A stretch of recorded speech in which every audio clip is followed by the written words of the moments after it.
long before the youth exchanges we know today, in the early 19th century, Scouting was born.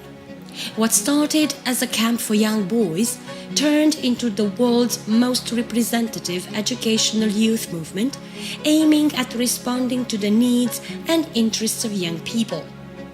A real inspiration for the more recent youth exchanges is their famous World Scout Jamboree, which brings together thousands of people from around the world in a huge camp hosting various interactive educational activities.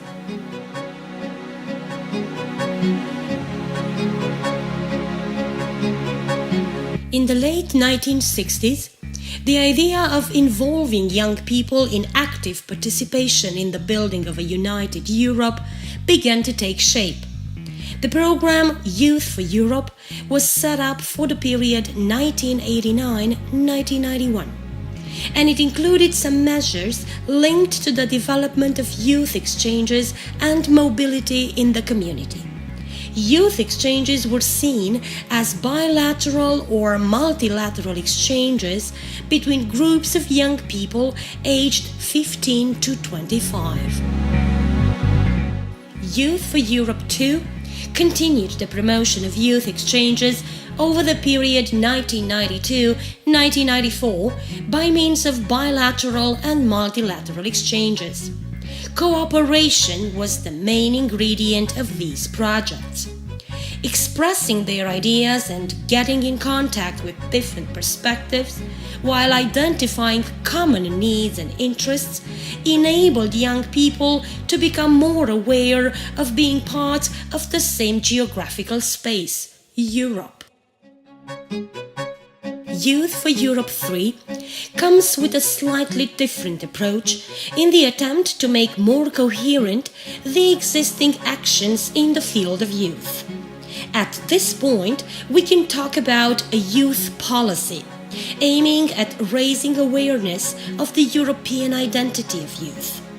The program supported youth exchanges and mobility of young people aged 15 to 25, and also conferences, seminars, training courses with non-member countries. Starting with Youth Program in 2000, the activities promoted and supported by the previous program are combined now with the European Voluntary Service, in an attempt to create an educational area based on non-formal education. Mobility is further promoted to implement objectives such as active contribution to the building of Europe or respect for human rights. This program featured large decentralization to national agencies.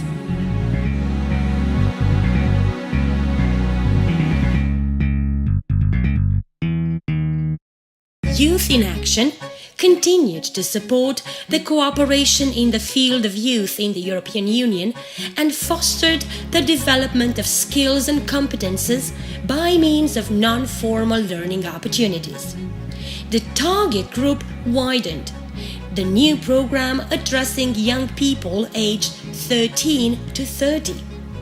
Considering that 30% of the entire budget was allocated to exchanges of young people, it becomes obvious how much emphasis was placed on involving youth in shaping the future of the European Union.